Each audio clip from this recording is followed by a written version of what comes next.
Objetivos da Seguridade Social. Galera, aqui as bancas têm cobrado apenas a lei, mas quando a prova, por exemplo, é exercida por CESP e UNB, alguns julgados importantes têm sido cobrados nessas questões relativas aos objetivos da Seguridade Social. Vamos aqui aos objetivos. Primeiro, galera, universalidade e cobertura do atendimento. A universalidade diz respeito à cobertura do máximo de risco possíveis, não é isso?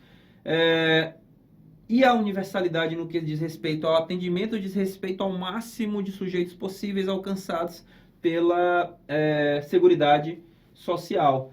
Princípio da isonomia no 2, não é isso? Uniformidade e equivalência dos benefícios e serviços às populações urbanas e rurais. Lembrar que há uma mitigação em relação aos requisitos para os trabalhadores rurais, por exemplo, a aposentadoria por idade do trabalhador rural, ela se dá por um tempo menor no que se refere à idade, tá? Então, tem algumas diferenciações aí, o trabalhador rural tem a idade diminuída em 5 anos para aposentadoria por idade, tá? Seletividade e distributividade na prestação dos benefícios e serviços. Seletividade por quê, galera? Falei para vocês, escolhas trágicas, tá? Escolhas trágicas. O orçamento é curto. Não há como se cobrir todas as demandas e necessidades da sociedade, tá? Então, como as escolhas são trágicas, vai incidir aí o princípio da seletividade, porque o Estado vai escolher os riscos mais relevantes da sociedade para serem cobertos. Veja que no princípio da universalidade eu tento abarcar o máximo possível de riscos, mas no princípio da seletividade, como eu não tenho, Estado, não detenho o patrimônio amplo e necessário para cobrir todos os riscos sociais, o que é que nós vamos fazer?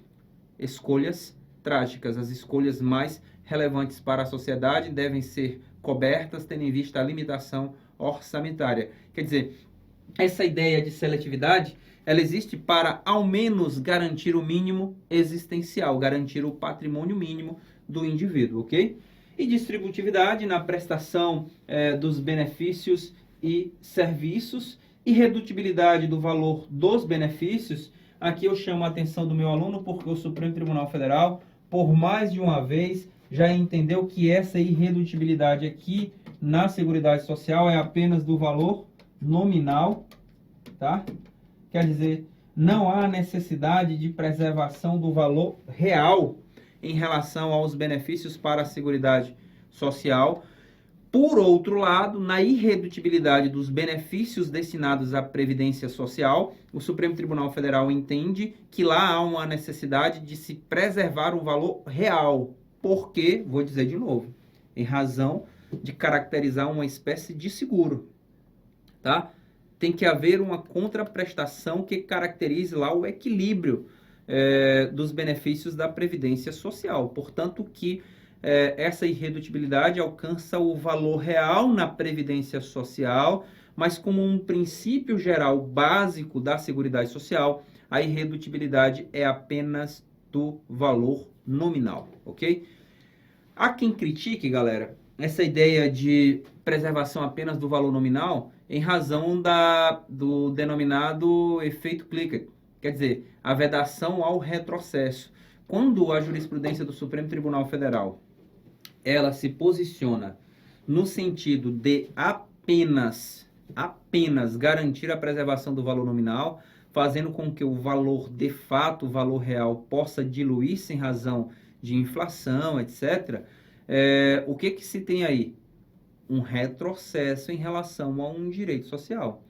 E esse entendimento do STF para a parcela da doutrina acabaria aí por violar a ideia de vedação ao retrocesso em tema de direitos sociais. Mas, em síntese, o que prepondera, galera, o que serve para nós em uma prova objetiva, que é o que nos interessa em um primeiro momento, é que o STF garante, na realidade, apenas o valor nominal no que se refere à Seguridade Social. Previdência, equiparidade, princípio do equilíbrio, portanto, lá se preserva o valor real.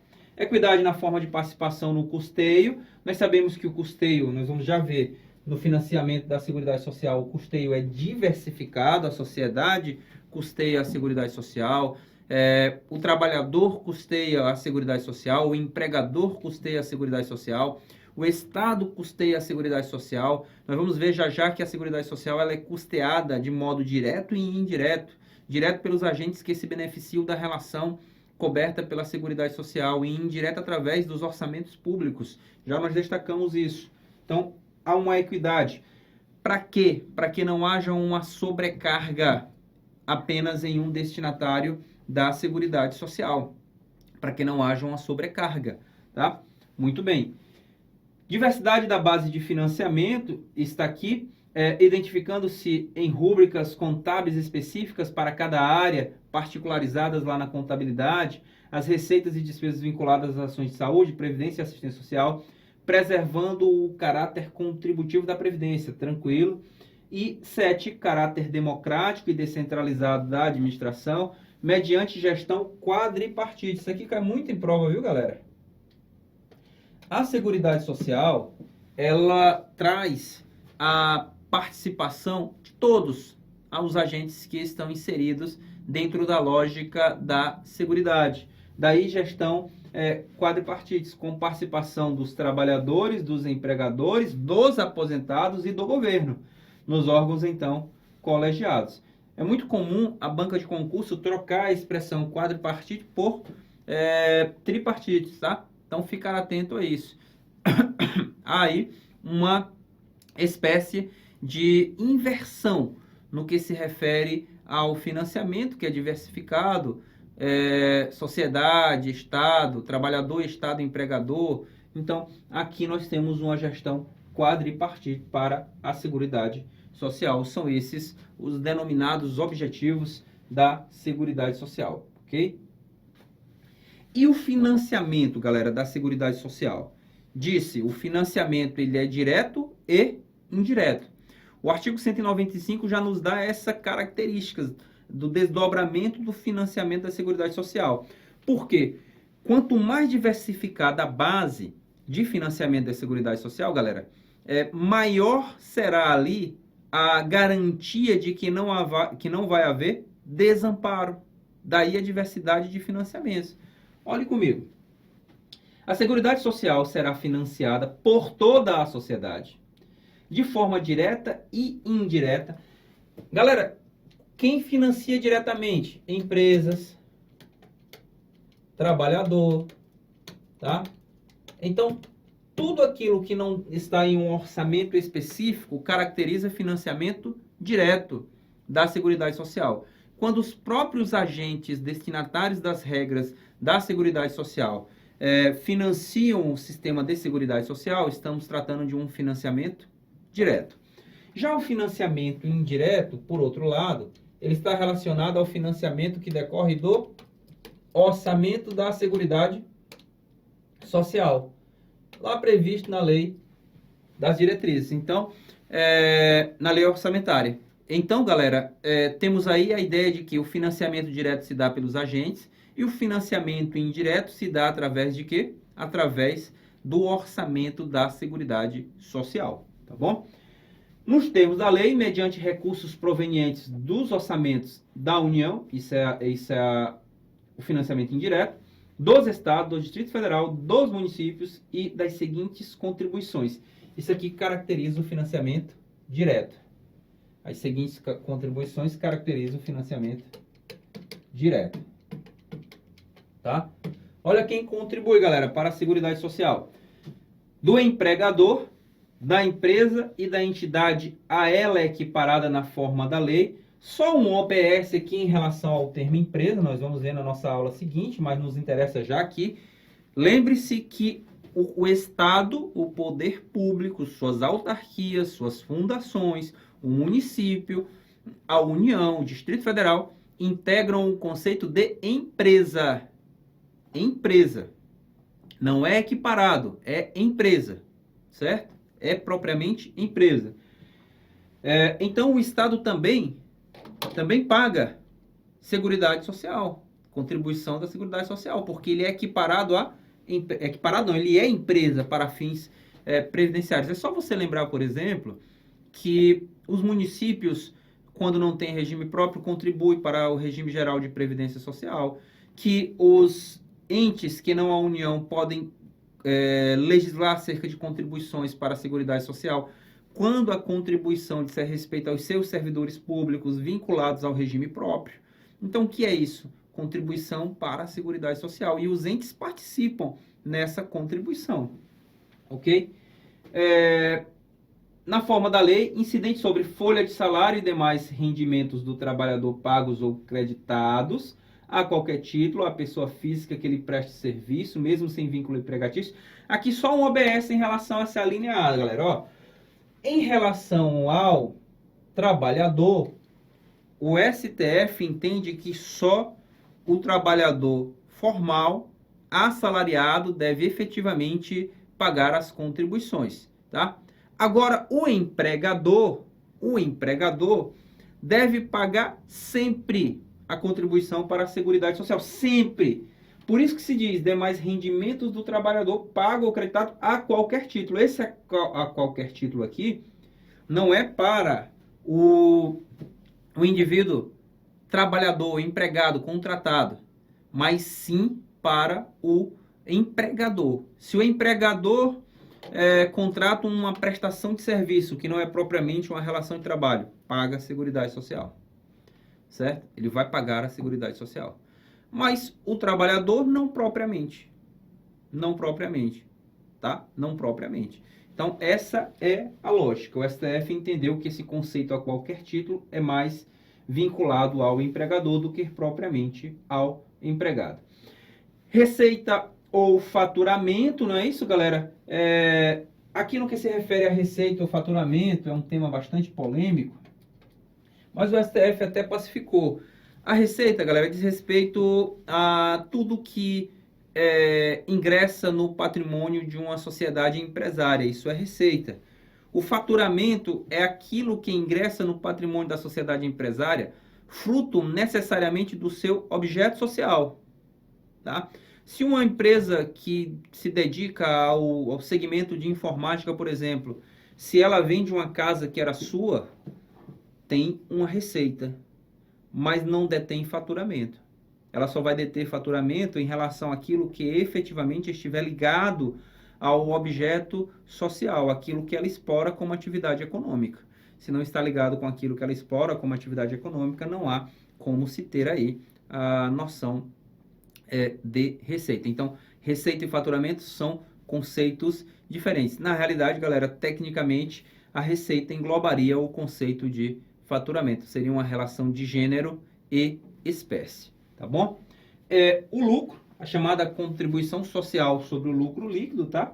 Também integra aí a fonte de financiamento da Seguridade Social, do trabalhador dos demais segurados da Previdência Social, não incidindo contribuição sobre a aposentadoria e pensão concedidos pelo regime geral de Previdência Social. Aqui, interessante demais, galera. Veja, pelo princípio da solidariedade, as regras constitucionais permitem que o indivíduo, mesmo aposentado, mesmo pensionista, continue contribuindo para a Seguridade Social. Porque um dos princípios que marcam a Seguridade Social é o princípio da solidariedade. E é um dos princípios mais fortes, mais marcantes, tá? E com base nisso, no tema da Previdência Social, aposentados e pensionistas continuam a contribuir para a Seguridade Social, ressalvado aqueles que recebam nos termos da Constituição Federal até o teto do regime geral de Previdência Social, que recebam benefícios pagos pelo regime geral de Previdência Social. Ou seja, nós temos aí uma ideia de solidariedade para quem ganha mais, mas ao mesmo tempo essa ideia de solidariedade ela é afastada para quem ganha menos, para quem está vinculado aos valores do regime geral de Previdência Social. O STF analisou a constitucionalidade dessa previsão, dessa possibilidade de cobrança de contribuições de inativos, aposentados e pensionistas, e o STF entendeu que o princípio da solidariedade, que marca a Seguridade Social, justifica de modo harmônico a cobrança dessas contribuições pelo ente público. Tá? No meu entender, é um absurdo. É uma lógica totalmente desvirtuada, porque o indivíduo contribuiu a vida inteira para ter ali em seu benefício um descanso mais equilibrado quando da velhice, ou de um evento incapacitante, por exemplo, que antecipa a sua própria ideia de atividade social, atividade econômica, e o indivíduo nesse estágio tem que abrir mão de um produto, de um bem, de um valor que ele já pagou para ter, certo? Portanto, esse é o meu entendimento, mas o STF entende, e é isso que vale para concurso público, que o princípio da solidariedade justifica de maneira harmônica e tranquila a cobrança desses valores dos inativos, tá? Sobre a receita de concursos de prognósticos, né? Isso, galera, Mega Sena, etc. Tudo isso também é destinado aqui como financiamento da Seguridade Social do importador de bens e serviços do exterior ou de quem a lei a ele o equiparar. Então, elementos que caracterizam o financiamento da Seguridade Social. Vou elencar agora, galera, para vocês os dispositivos mais importantes aqui deste artigo. E peço que você tenha atenção porque iremos destacar os pontos relevantes que têm ordinariamente sido cobrados em provas, tá? Acompanhe comigo. Primeiro deles, parágrafo 3º. A pessoa jurídica em débito com o sistema da Seguridade Social, como estabelecido em lei, não poderá contratar com o poder público, nem dele receber benefícios ou incentivos fiscais. É por isso, galera, que se exige lá na licitação a regularidade junto à Seguridade Social. Aquela boa e velha conhecidíssima certidão negativa ou certidão positiva com efeitos de negativa. Então, a regularidade tributária com a Seguridade Social é um requisito para a contratação com o poder público ou mesmo para o repasse de verbas voluntárias, convênios, por exemplo. Então, esse parágrafo 3º destaca exatamente isso e esse parágrafo tem sido encarado como efetivamente constitucional, tendo em vista a finalidade protetiva que encerram as regras da Seguridade Social. Parágrafo 4º. A lei poderá instituir outras fontes destinadas a garantir a manutenção e expansão da Seguridade Social, observado o disposto no artigo 154.1. Aqui são as chamadas contribuições residuais. Não vou falar muito sobre elas agora, porque já explico detalhadamente.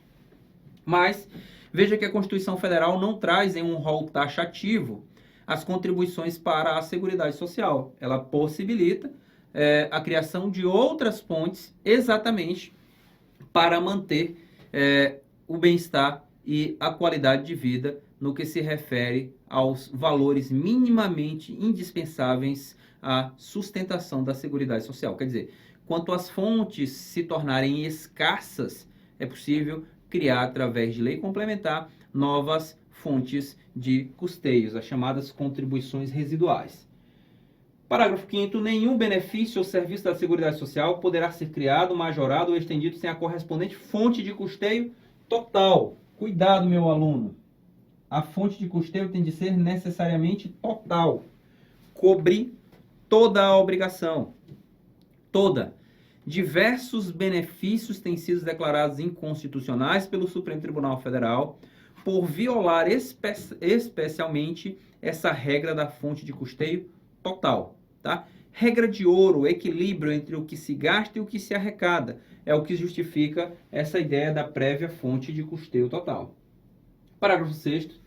As contribuições sociais de que trata esse artigo só poderão ser exigidas após decorridos 90 dias da publicação da lei que os houver instituído, modificado, não se lhe aplicando o princípio da anterioridade do exercício. Quer dizer, galera, em relação às contribuições para a Seguridade Social, só há a exigência do princípio da noventena.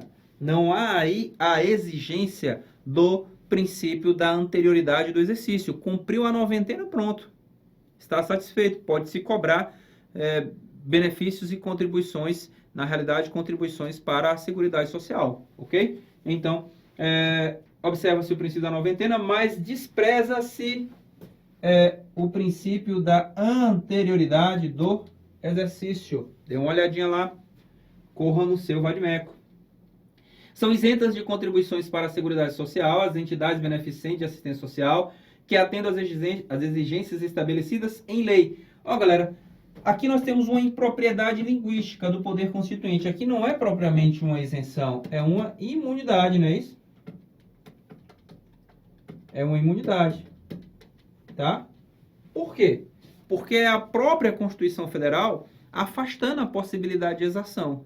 Ora, se é a Constituição Federal afastando a possibilidade de exação, meu aluno, lógico que nós estamos diante de imunidade, não propriamente de isenção.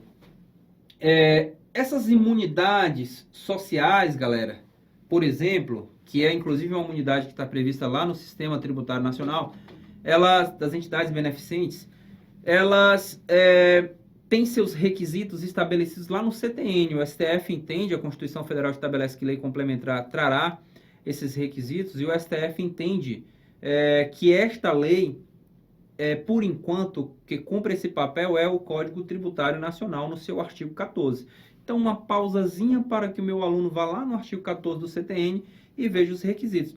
Vários são os requisitos, 3 especialmente, como, por exemplo, não destinar verba ao exterior ou mesmo não distribuir dividendos entre os associados, entre os integrantes daquela entidade beneficente. Então, são regras importantes, tá, galera? Não ter fins lucrativos. Então, é isso que caracteriza aquela imunidade denominada de imunidade assistencial. Então, olhe lá o artigo 14 do CTN, uma pausazinha aqui na aula, para o meu aluno relembrar os requisitos da imunidade assistencial, requisitos estes que estão no artigo 14 do Código Tributário Nacional, tá bom?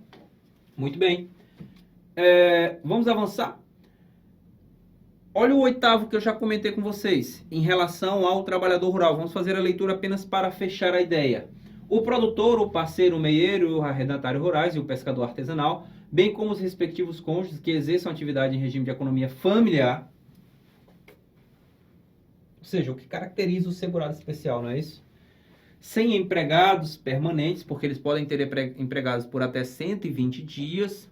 A Lei 8.213 e a Lei 8.212 trazem essa possibilidade.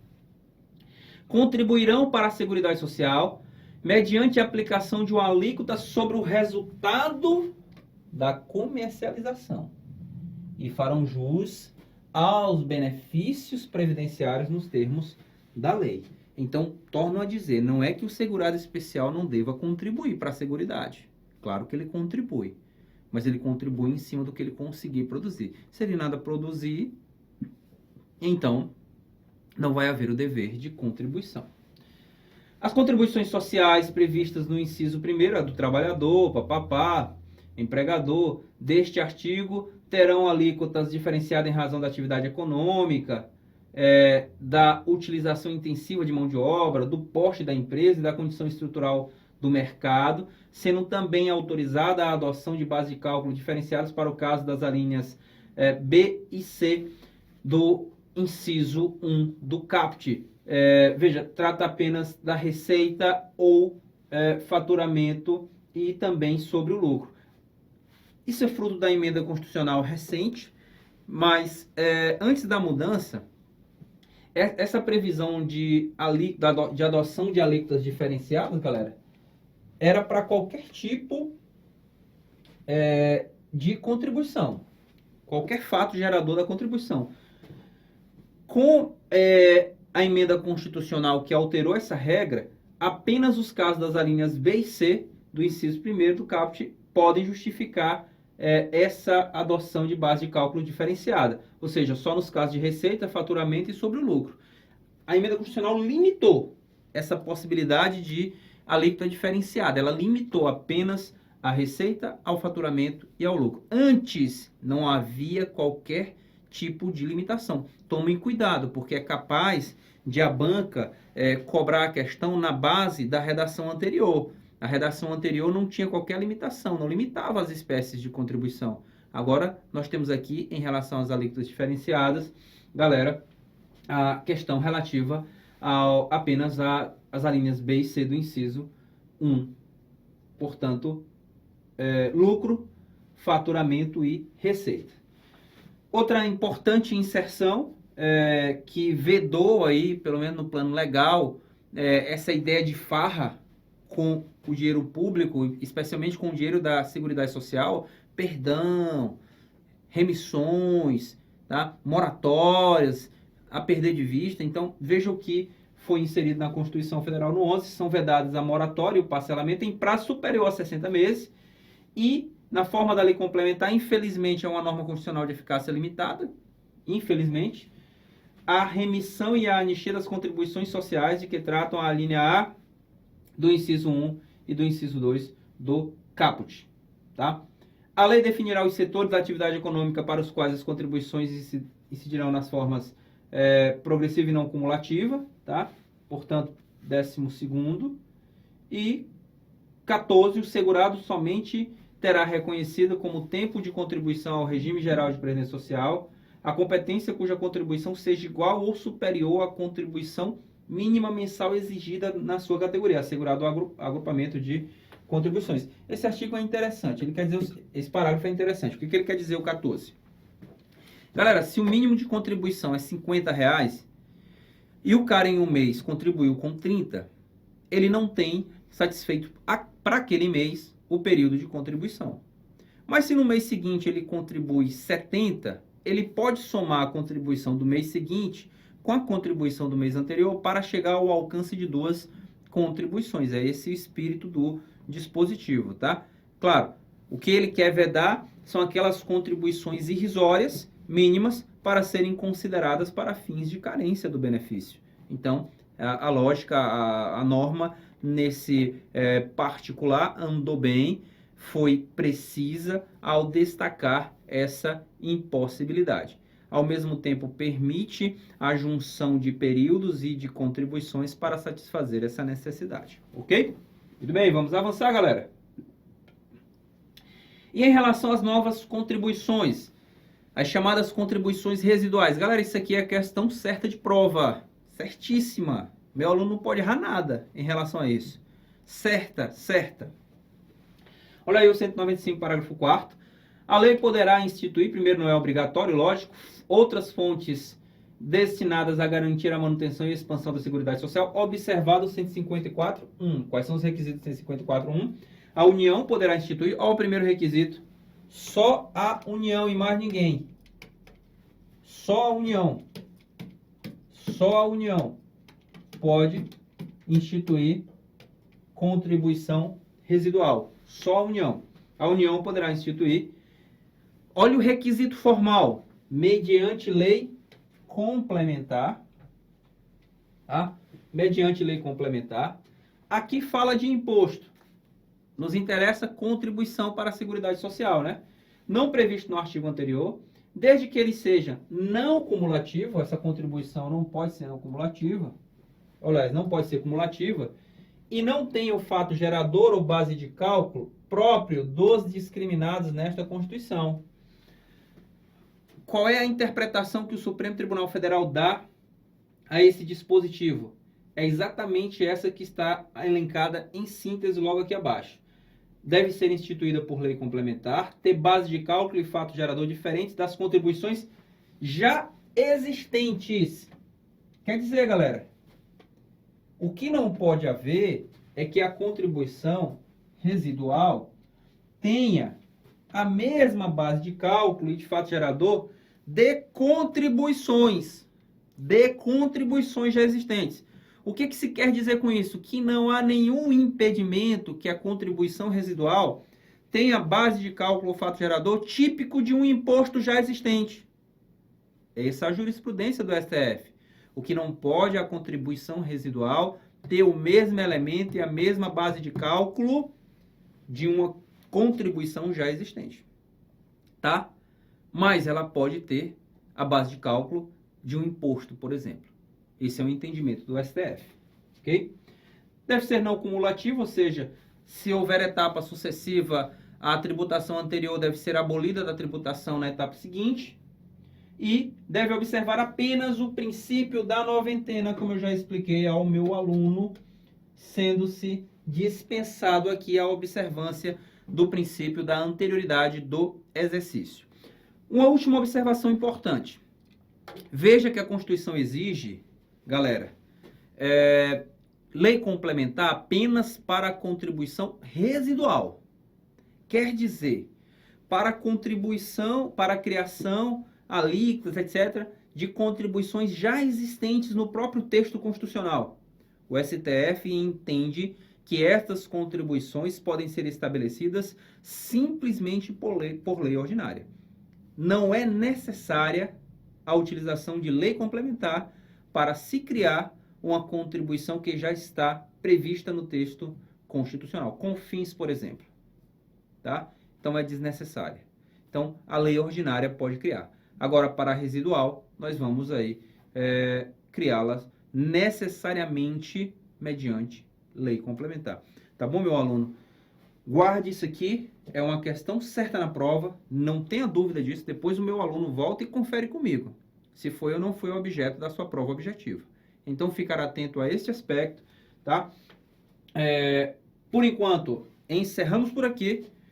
Chamo o meu aluno para estar comigo na nossa próxima aula, dando continuidade à Seguridade Social, porque, meu aluno, você já sabe, é 3C Online, juntos pelo seu sonho. Um grande abraço.